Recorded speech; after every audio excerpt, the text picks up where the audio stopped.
Grüß Gott, guten Abend, welcome. This discussion is going to take place in English, just to clarify matters right from the get-go. Welcome, my name is FREDERICK STUDEMANN. I'm a journalist with the Financial Times, where I'm the literary editor of the paper, having done a number of other roles in various years and now even decades with the FT.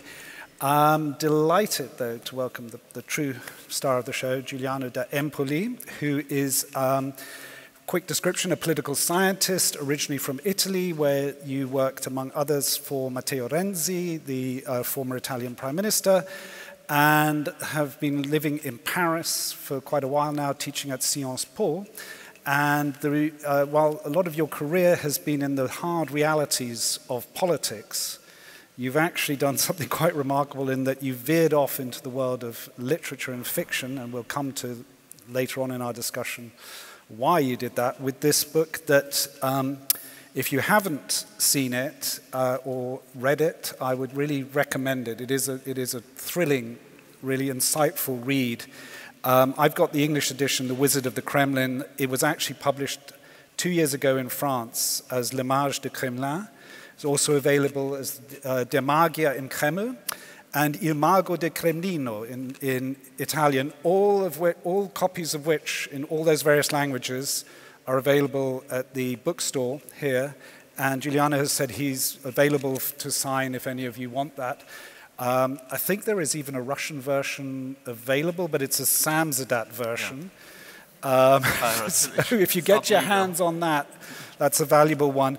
And the reason why it might be a Samizdat version lies in the subject matter. This book, which has been a huge success, I think it sold 600,000 copies in France before anyone had sort of, elsewhere, say in the Anglophone world, had woken up to it. It is the story of a sinister, rueful, intelligent, complex character based in what is evidently Russia, Vadim Baranov, who, in a sort of form of confessional with the narrator, reflects and details a career at the hard end of politics, the center of power, working for a character who's referred to for nearly all of the book as just the Tsar, but no guesses for who's being referred to in this. The title of this lecture, or this discussion, is probably gives it away. If Putin is Russia Putin?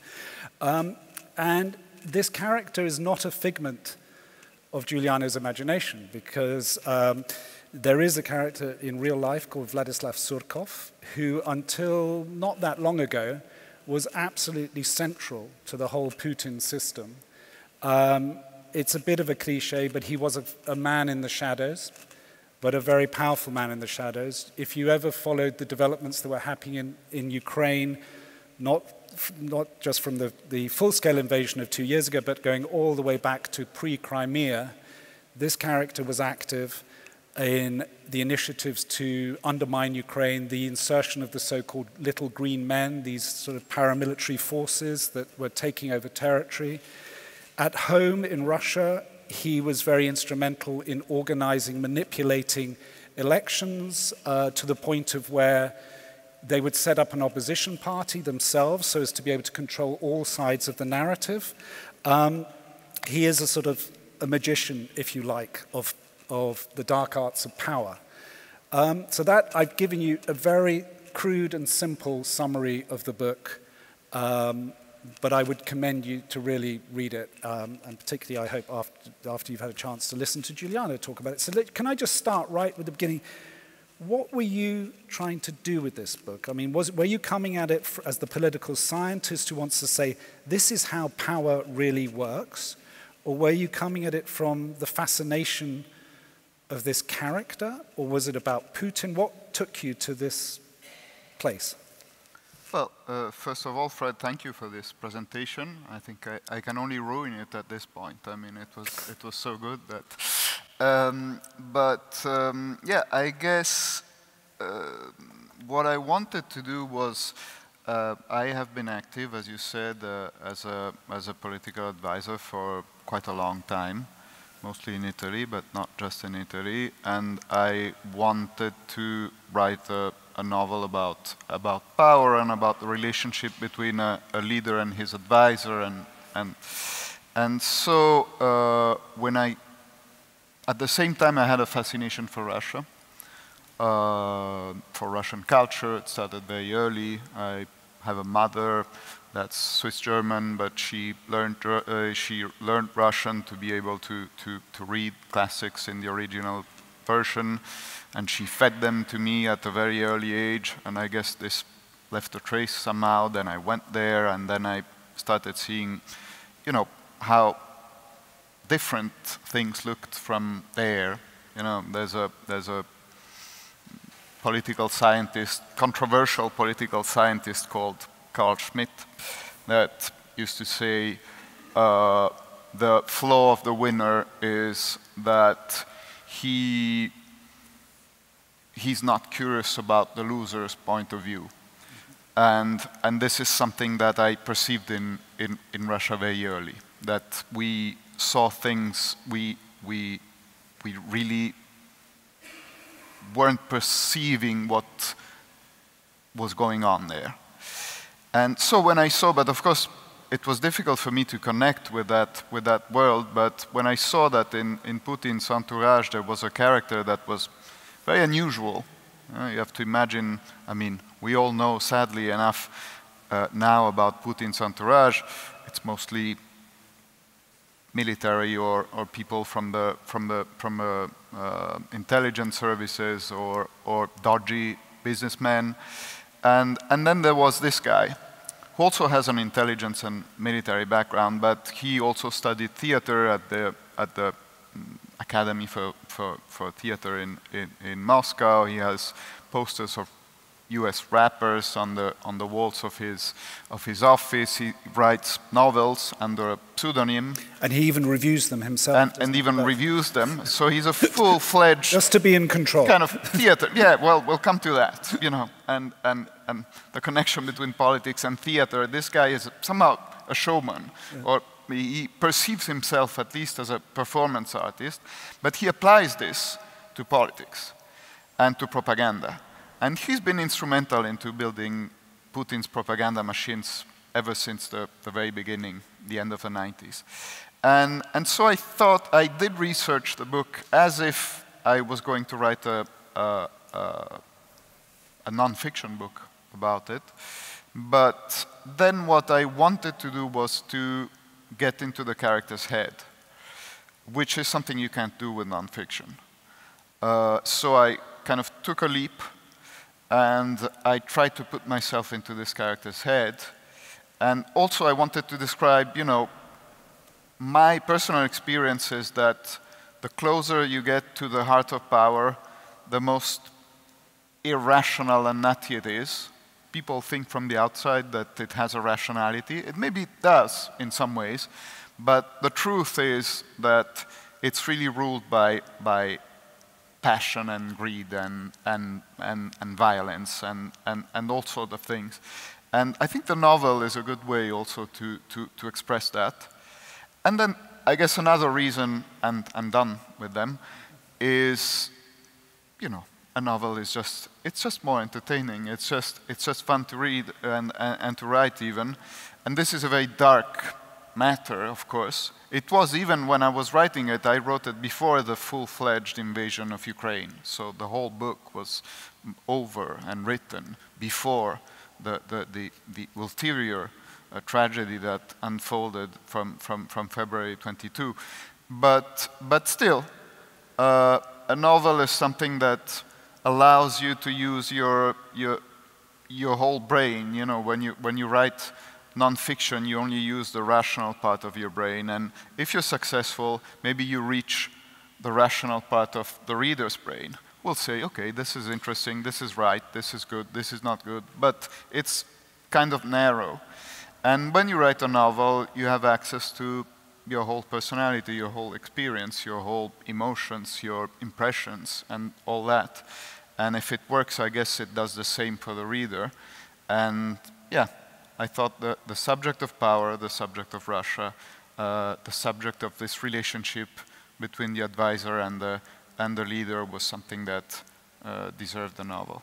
Just very quickly, how did you... yeah, No. I'm aware. going to be the quick one. You could, but just did you do a lot of research? I mean, yeah. Did you get to meet this character? No. There was a time when I guess it might have been possible, because again, it was way before the full-fledged invasion. But and I even started being curious about him before the sanctions. He was sanctioned very early on, 2014, because, as you said, he was instrumental already in the Crimea invasion. But I guess I could have met him before and after that, but I decided not to, because I was going to write a novel about him. So his personal story has nothing to do, in the novel, has nothing to do with his real personal history. But of course, I did a lot of research. I spoke to lots of people, including some people that know him. I went there a few times, and I'm not an expert of Russia. I don't pretend to be.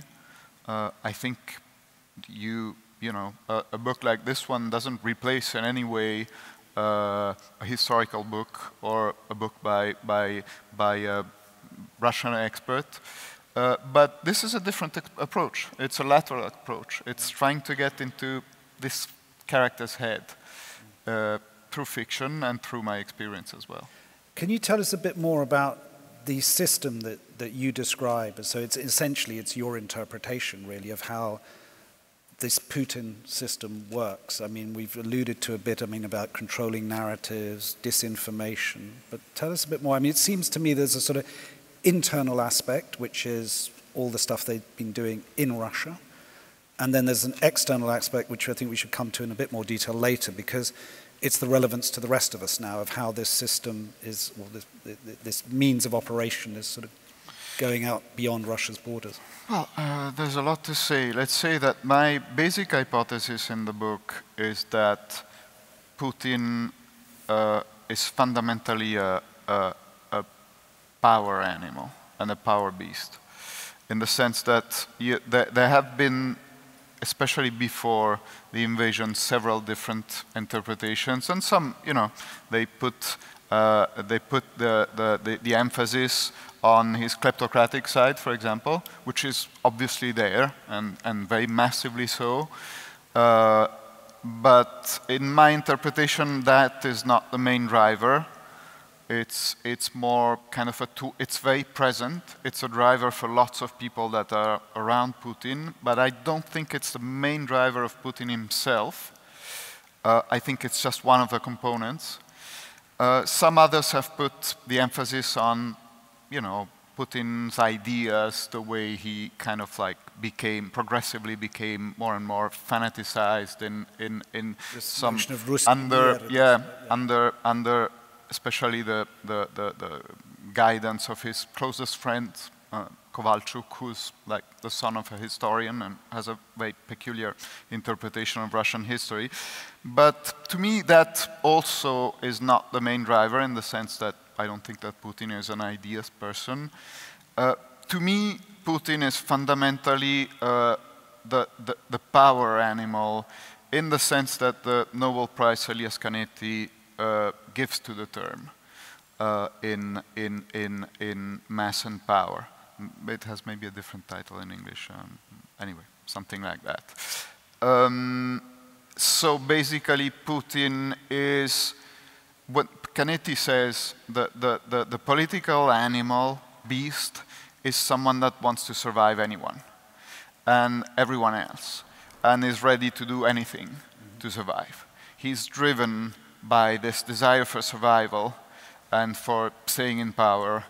And of course, in its most extreme version, this ends up and means killing everyone else, including people that are close to you. And this, to me, is let's say, the hypothesis, the central character hypothesis that I make about Putin in the book, and explains somehow the narrative. Of course, when I talk about the book, I'm, I think, much more boring than the book itself, because I'm now trying to explain things and answering the questions, but the book is a story. The book is, it starts in the 90s, and then it brings the narrative close to today, even if, you know, it basically broadly ends with the invasion of Crimea in 2014. Yeah. But I mean, just very quickly, you said about the pathology of the power animal. Am I right in thinking, did you once say that it's also that there's been research that suggests such people, their capacity for empathy has been diagnosed to sort of... That is something striking that I think strikes you whenever you are even interacting with someone that's in a position of power, and that's not just Russia, this is anywhere in some ways. I call it the paradox of power, and it's the fact that when to acquire power, you need to be good at understanding others. You need to be good at understanding what they want, what they need. Both in a democracy, but even in a dictatorship, you still need to be quite good at mirroring others and you know, understanding what they need from you. When you are in power, you kind of progressively lose this capacity, because, first of all, you're really much more centered on yourself. You know, you're happy with yourself, you think you understood everything. And then, of course, people around you, there's a kind of a court mechanism that locks in, where people tell you what they think you want to hear. And this is something that's been observed everywhere. Chateaubriand noticed this in the Mémoires d'Outre-Tombe. He says, you know, there's a kind of a cloud that forms around the head of powerful people that makes them blind of reality. And it's been proven now by neuroscientists who have been doing brain scans on people in situations of power. They have seen that some areas of their brain are less active than normal. And that's the areas that have to do with empathy, mirroring others, looking at others, observing them, understanding.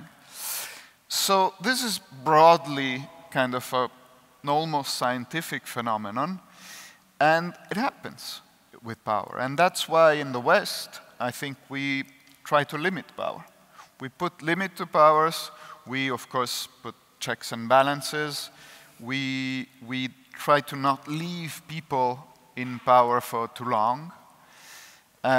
Usually after a few years, you know, there's a turnover of some kind.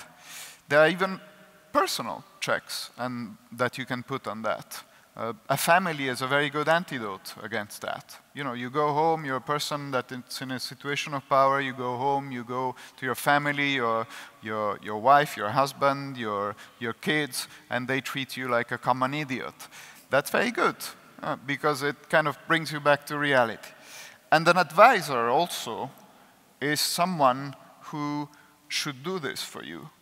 He should somehow stay a little bit outside the glow of power, and he should be capable of still interpreting reality for you.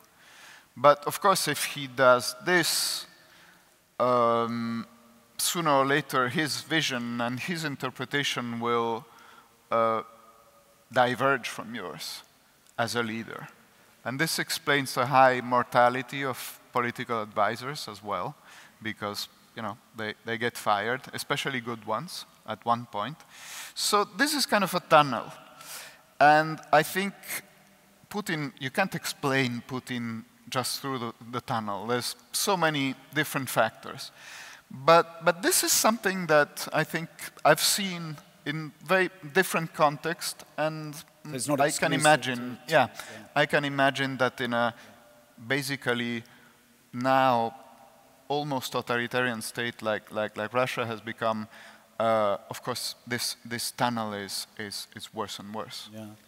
I mean, and just to sort of move it on sort of from the person, and I mean, obviously he's a hugely powerful person, as you've just made clear, but to the system and the means with which power is exercised. I mean, there's some sort of gloriously funny and at times, I mean, wonderfully sort of comically cynical almost passages in the book as where the character sort of basically says, this is how you do it, you know, this is how you run these systems. And there's a lot of talk about something which is a very real issue of discussion, not just around Russia, but now bleeding out into other polities, about this sort of notion of something called sovereign democracy, which the character likens, says, look, it's basically like a situation where if you're playing chess, you know, the rules stay the same, but the winners change from time to time. And in sovereign democracy, the rules change, but the winner's always the same. And, you know, and sort of it's a characterization of a system. And talk a bit more about that sort of from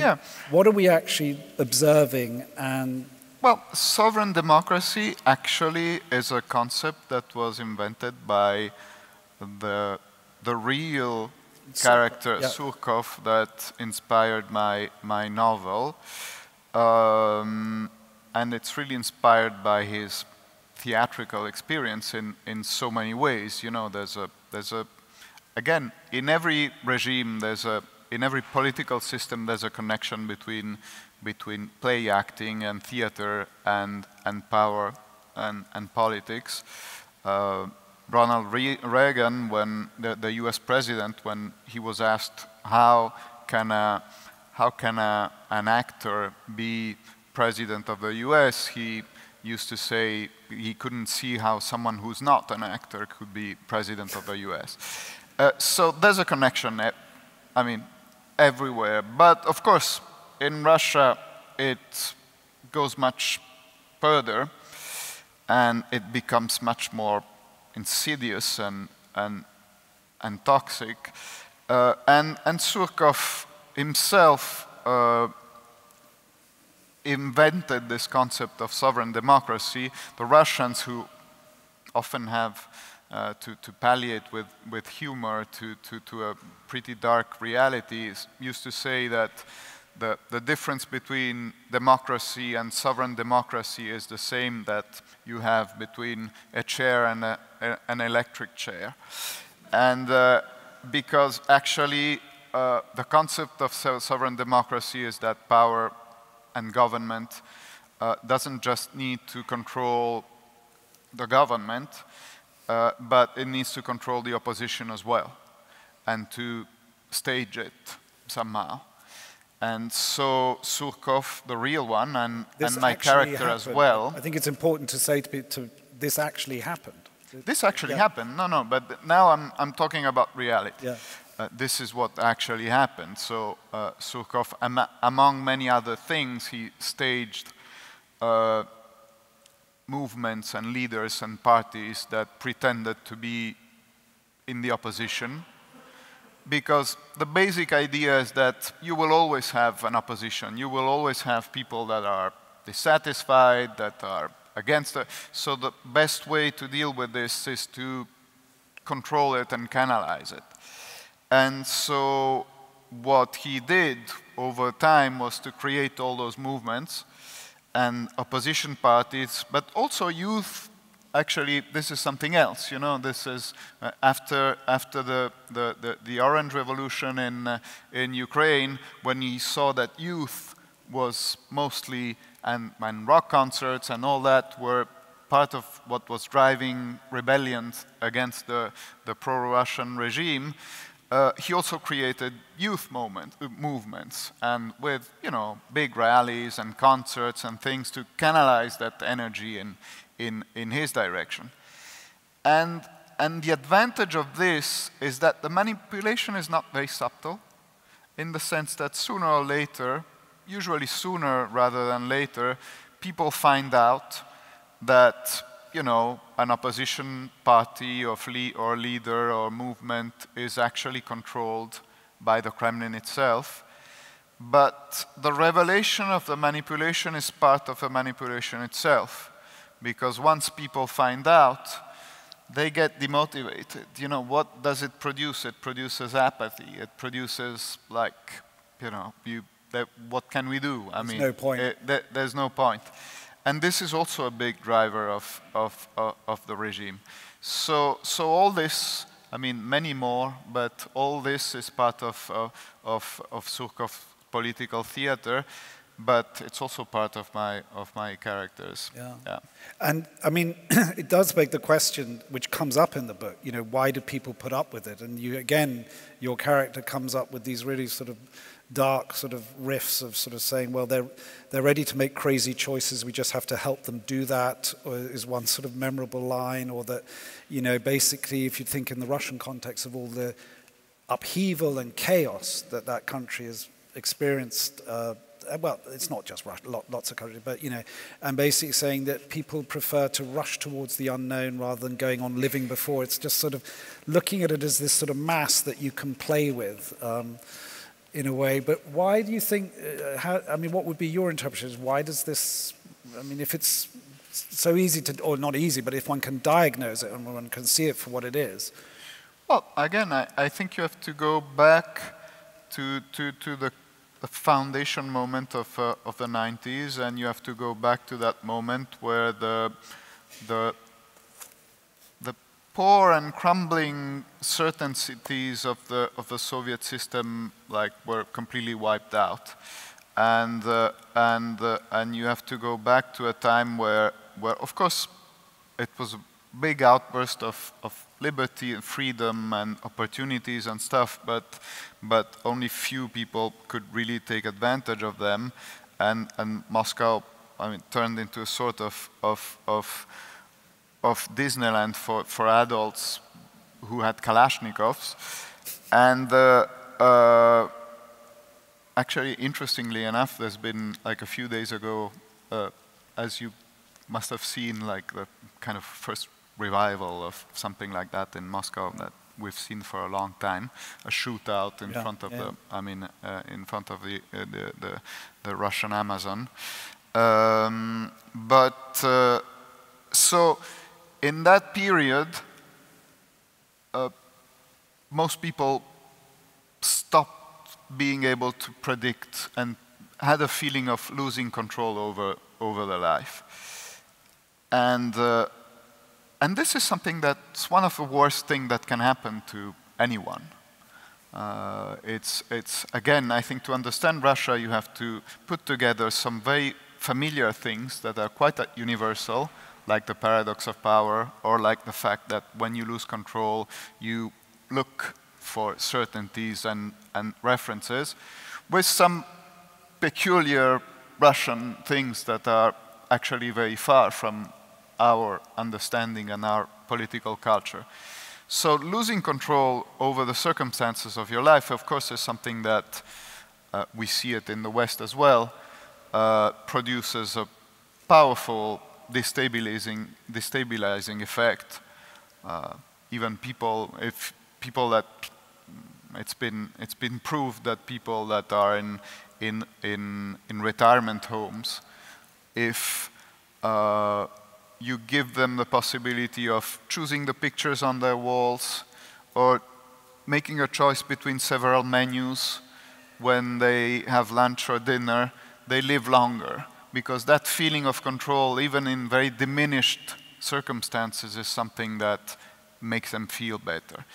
And when you lose that, of course, it's pretty bad. So you look for certainties, and I think lots of people in Russia lost their certainties and lost their capability of projecting themselves in the future during the 90s. And at the end of the 90s, of course, the ruble collapsed, the stock exchange collapsed, the international standing of Russia collapsed, the chaos was in the streets and all that. But then,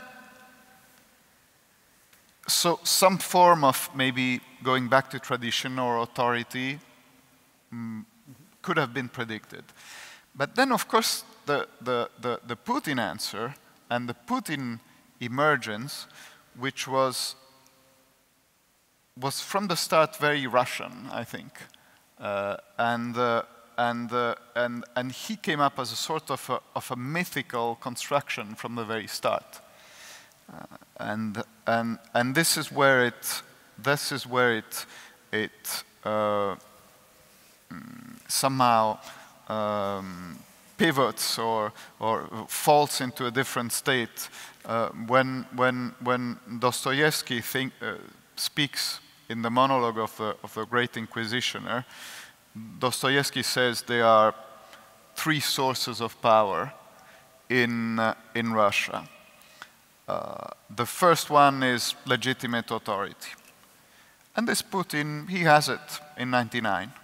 You know, he's the prime minister, he's been appointed by Yeltsin, then he basically succeeds Yeltsin as president. He has legitimate authority.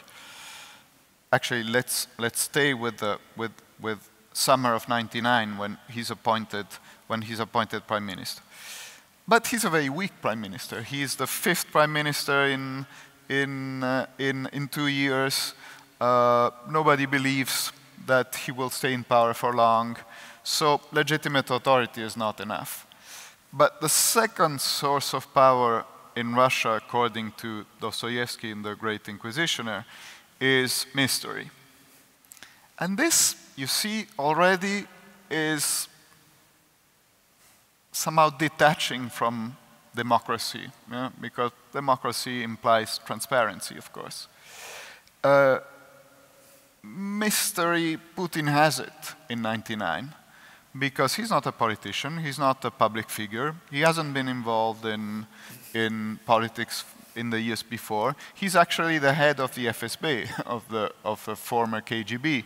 So, and nobody really knows what he was doing during his career, what he was doing in Eastern Germany and all that. So there's that element of mystery around him. But then the third element of power in Russia, according to Dostoevsky, is miracle.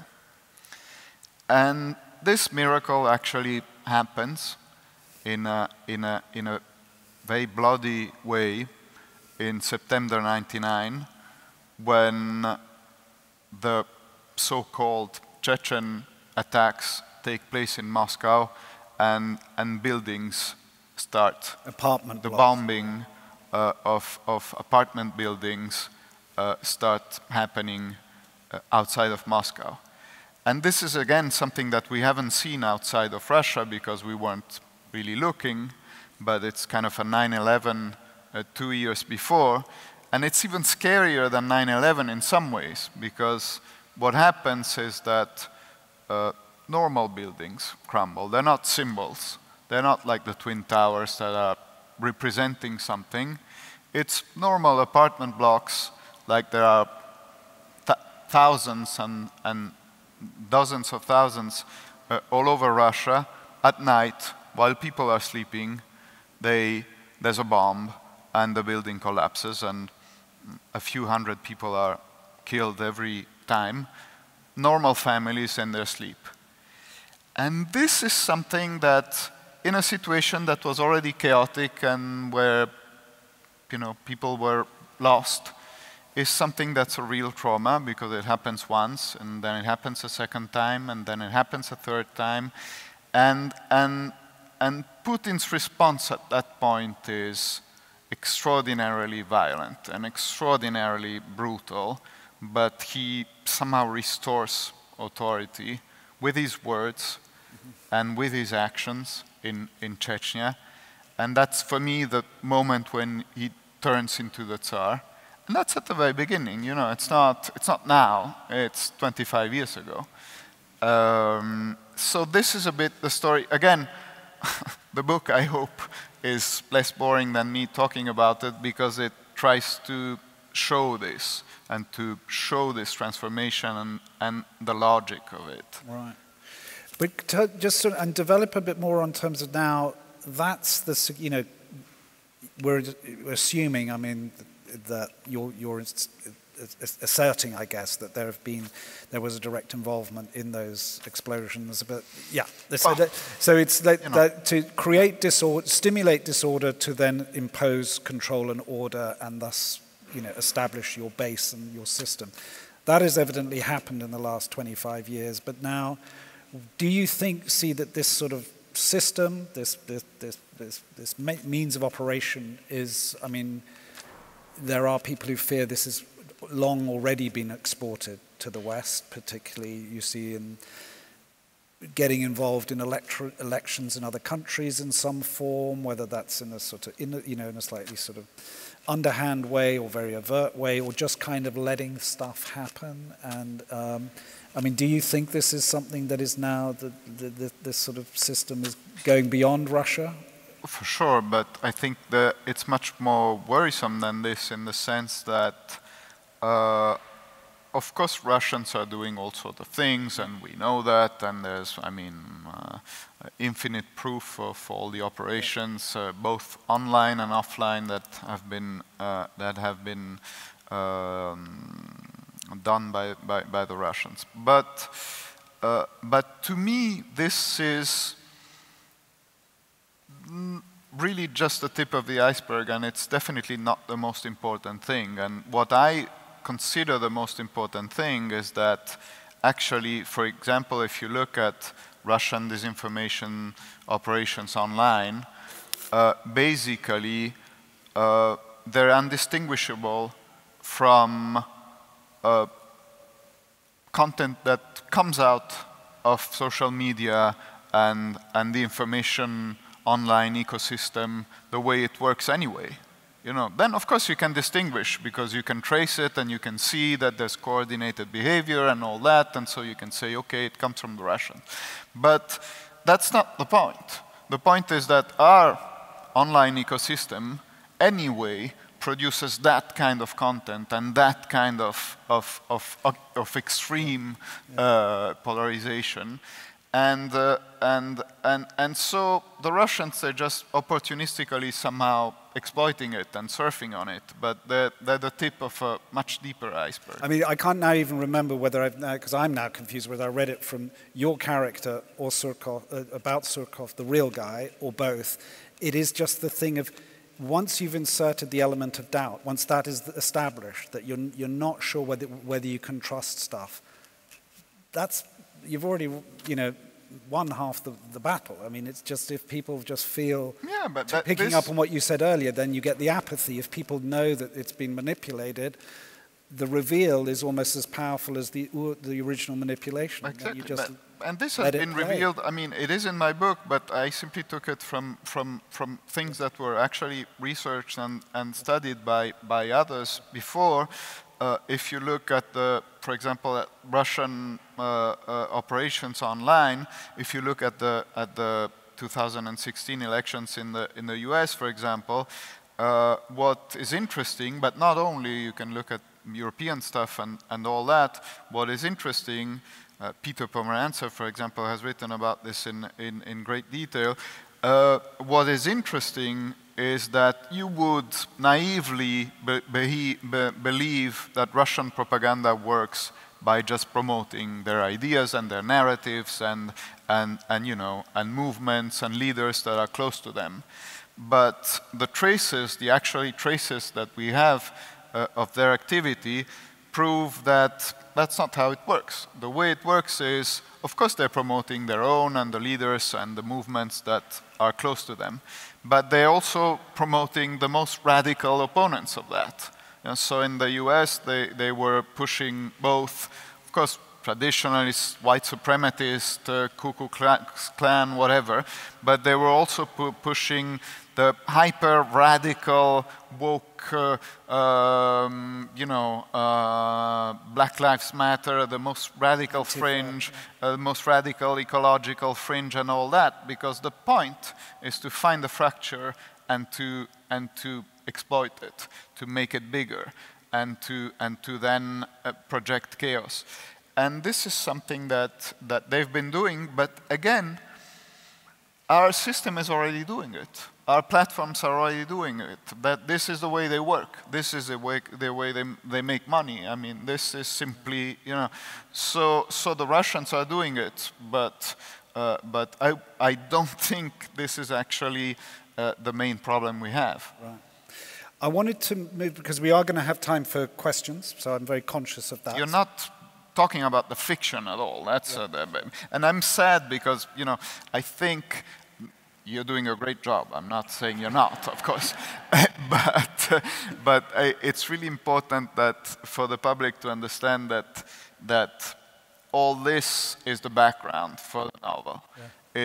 And all this is the non-fiction background for the novel, which is actually a novel, and it's actually a story, and it's actually supposed to take you there, if possible, take you into those rooms, take you into the Kremlin, take you into lots of situations, and so this is the background. But then my attempt was trying to really get into the head. And one thing, because I wanted this brings me, I wanted to come to now the Zhukov, the character. You've already described quite a bit. You know, this is someone who comes from the theatre, who's used to thinking in these ways of presentation, performance, etc.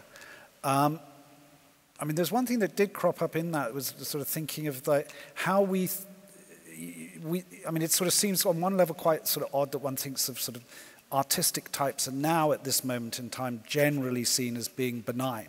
You know, a good character, they're good actors, not to work that pun too much, but we see them, you know, and actually what you're sort of suggesting is they are probably not always good. That, you know, we revere artists and think these are wonderful people and everyone else is, but actually they can be, they're self-centered, evil, sort of quite, you know, given to mad flights of fancy, manipulative, intolerant. I think anyone that knows artists, and we're in the right place, I was just going to let that, you know, that artists are not necessarily good, and they, as artists, they shouldn't probably be judged on how good they are. I mean, at least more in a moral sense. But what is more kind of scarier, I think, is politicians that consider themselves artists. You know, this is something we saw at the beginning, in the first half of the 20th century. I mean, you saw Hitler was obviously a failed artist, and even there's a great, I think it was Boris Groys who thought of Stalin as a sort of an avant-garde artist that, you know, is not content with dealing with reality, but wants to shape it according to his artistic vision, let's say. But his tools is the blood of millions of people. And so this is maybe something that we should be aware of. Politicians that think of themselves as art. Again, it's something that's quite common, even in a benign way. It's in France, for example, where I live, and I wrote the book in French originally, and in Italian, and that's a long story.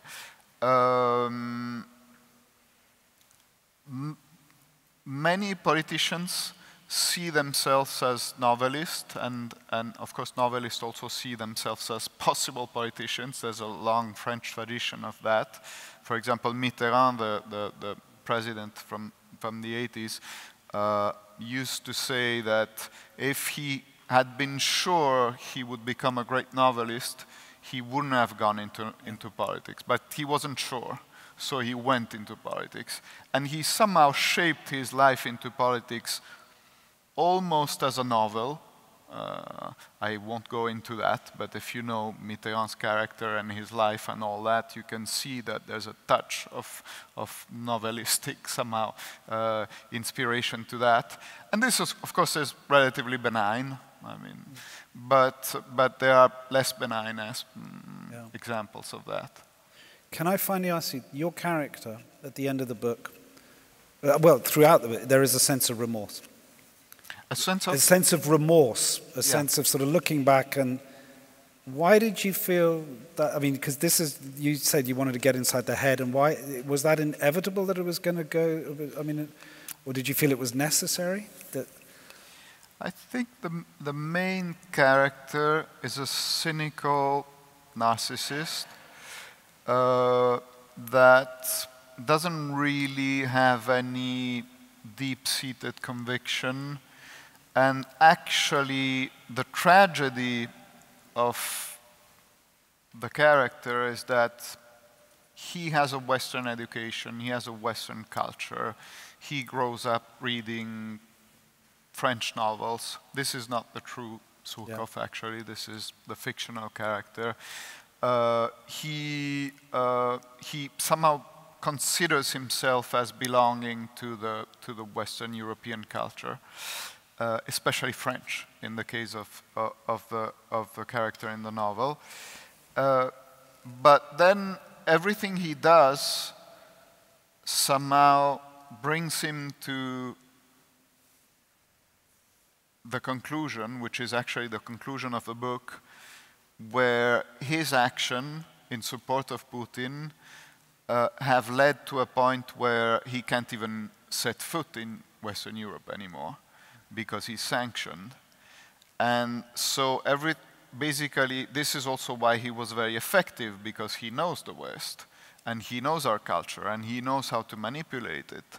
But from a personal point of view, his successful trajectory actually leads him to being excluded from something that he was actually looking up to, which is our culture and our world.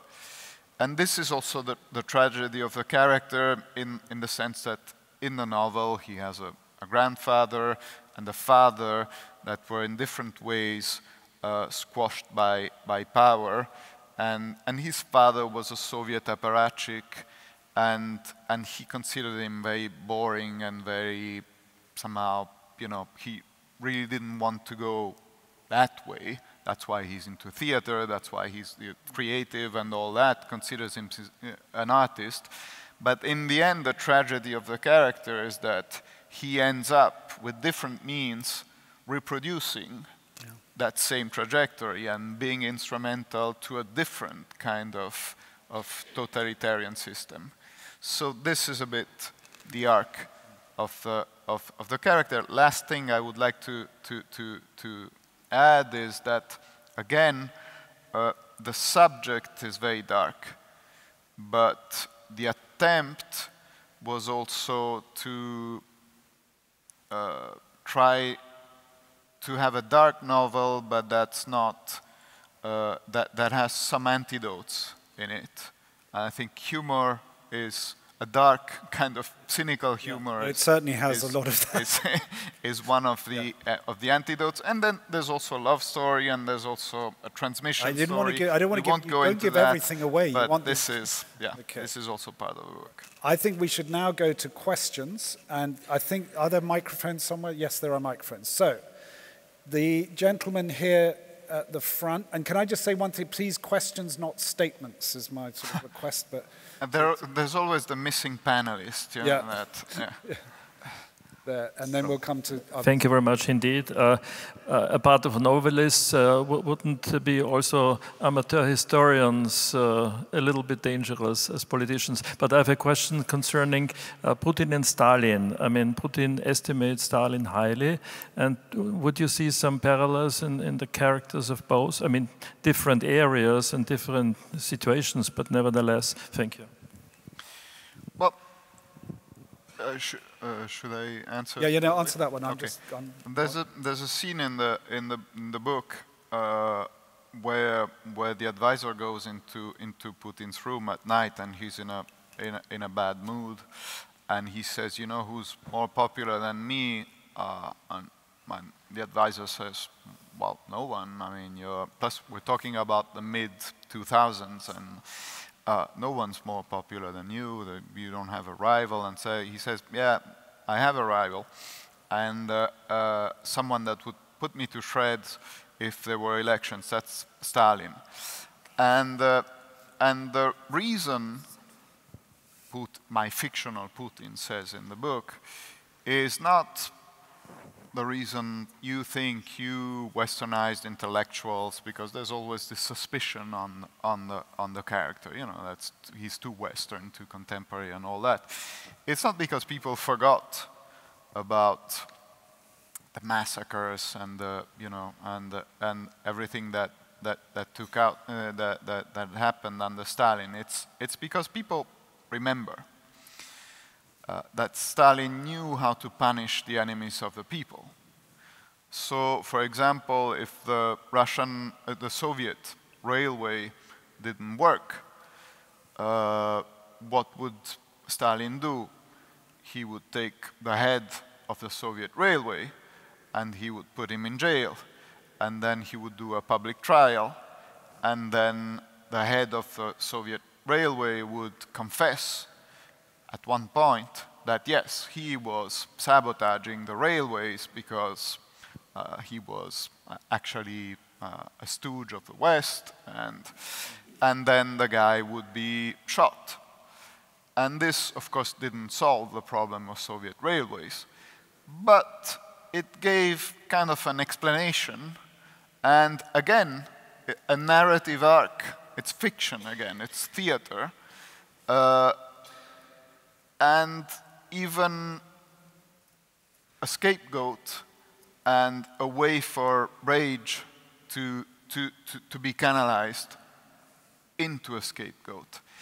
And this is something that Stalin was doing systematically. Of course, he was doing also many other things, but among them, this. And this, for example, is something that Putin has been doing systematically from the very beginning. At the very beginning, this is also in the book, of course, he's supported by Berezovsky and the oligarchs,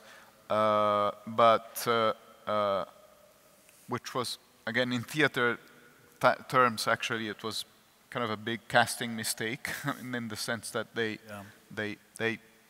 picked the wrong guy. Yeah, they picked the wrong guy, because as soon as he's in power, he starts scapegoating them.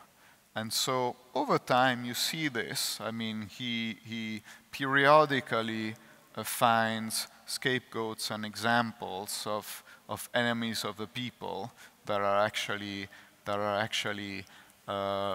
used to canalize rage. So I guess there are many other examples, but this is one of them. Great, thank you. Lenny Bernardo, yes. No, this gentleman, sort of, put your hand up, Lenny. Yeah, got it. Thank you, Fred. Thank you, Giuliano. First, you mentioned, Giuliano, Peter Pomorantsev, and I commend to people the piece on Surkov that he wrote maybe 10 years ago. Yeah.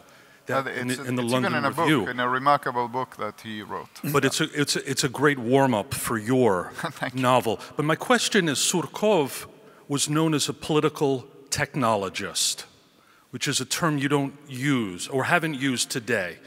How, for you, in your research, is a political technologist different from a spin doctor, from a political consultant?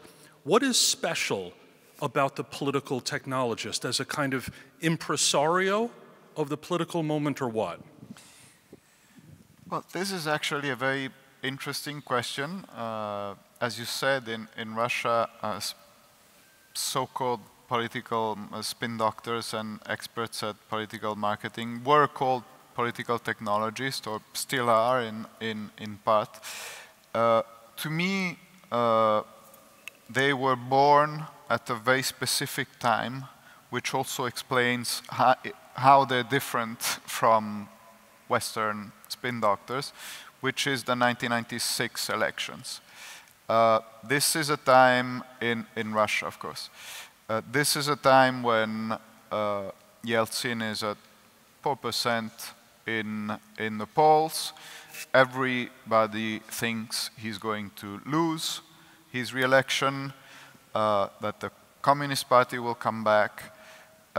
And what happens is that the oligarchs, the main ones who became very rich under the first Yeltsin term, pool an enormous quantity of money together. Some people say $1 billion, some people say $1.5 billion, huge amount of money. And they finance Yeltsin's re-election campaign. And this is the time when the old manipulation and political theatrics of the Russian and Soviet tradition merge for the first time with the most advanced Western political marketing and communication technologies. And it's probably the most expensive campaign that was at that point that ever took place outside of the US. And it's an incredible campaign, and again, there's a scene that I put in the book, which is when Yeltsin needs to do his last campaign speech. After an incredible campaign where his numbers go up and all sorts of techniques and manipulation and things are applied, he's supposed to deliver his final campaign speech.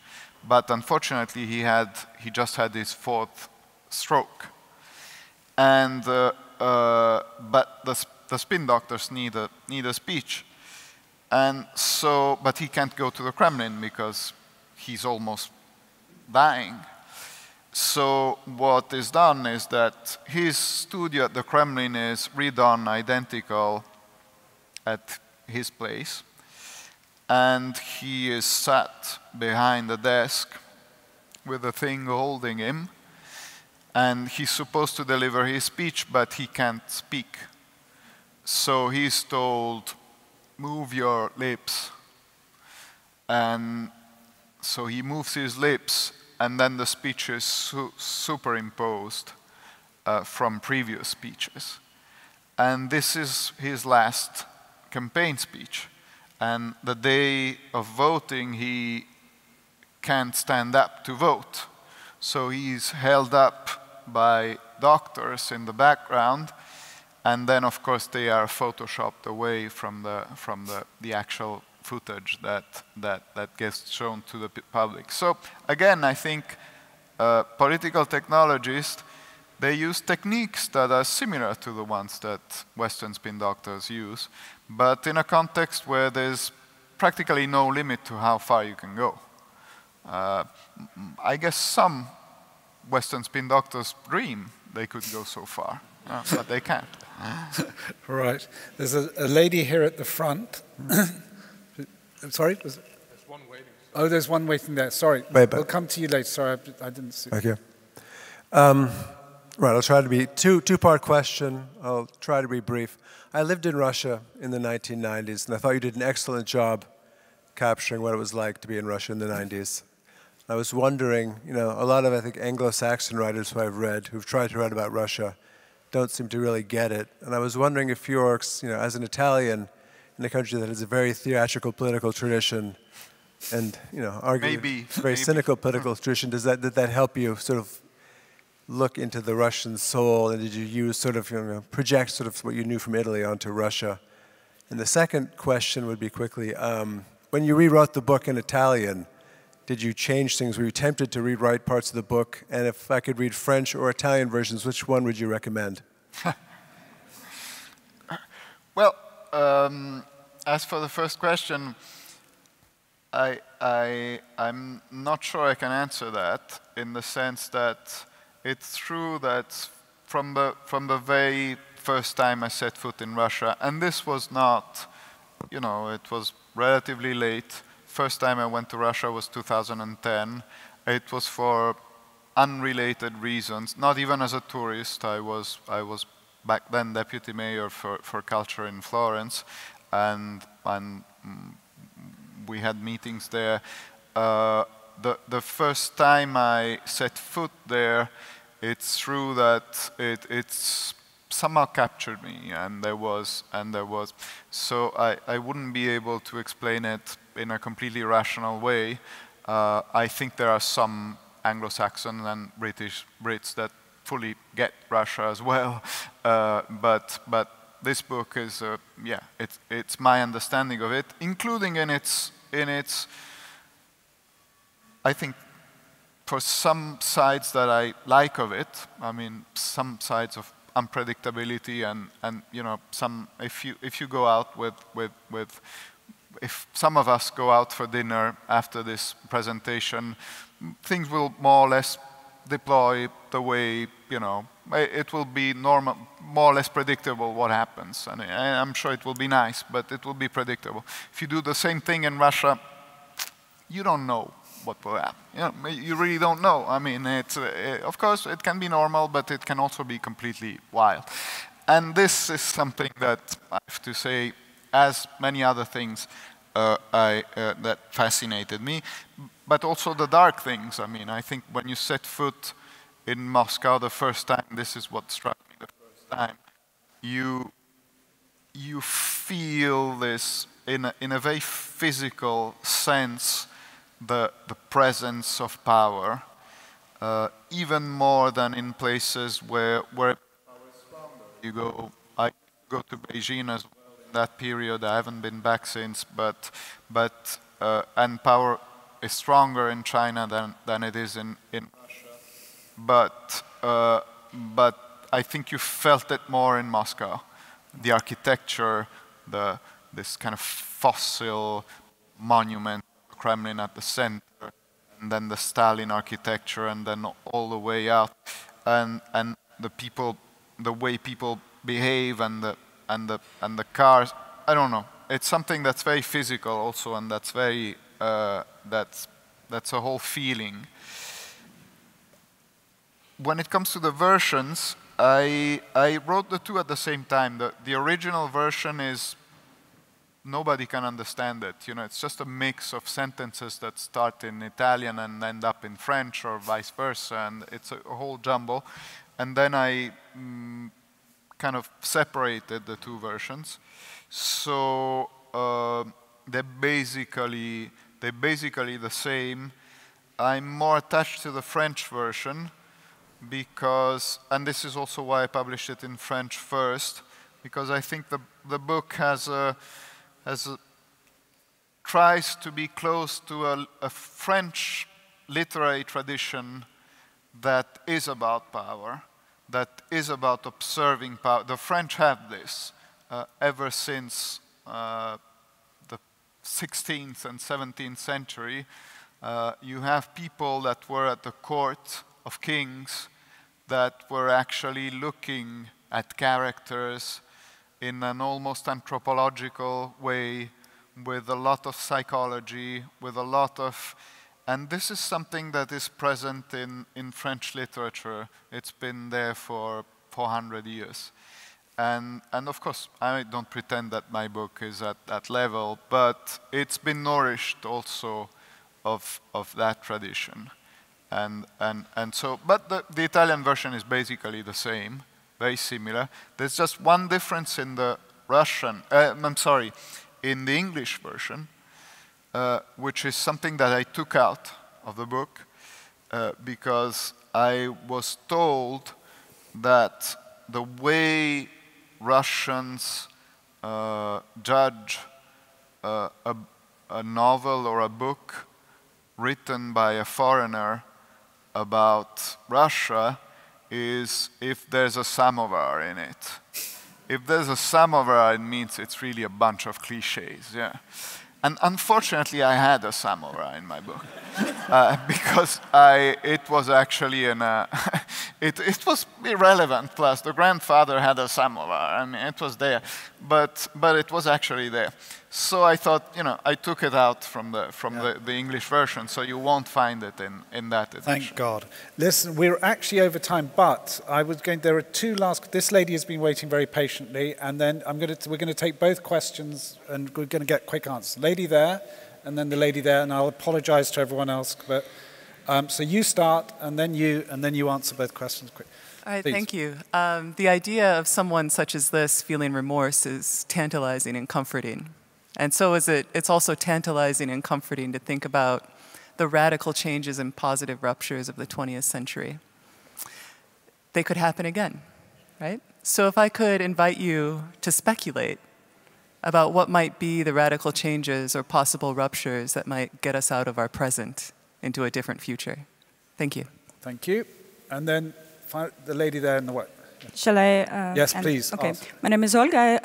I have two questions. Were you inspired by some novels of Sorokin, like Sugar Kremlin? And is it relevant to compare Surkov with Dick Cheney, for instance, with Dick Cheney, former vice president, because he was also like a political technologist. Yeah. Thank you.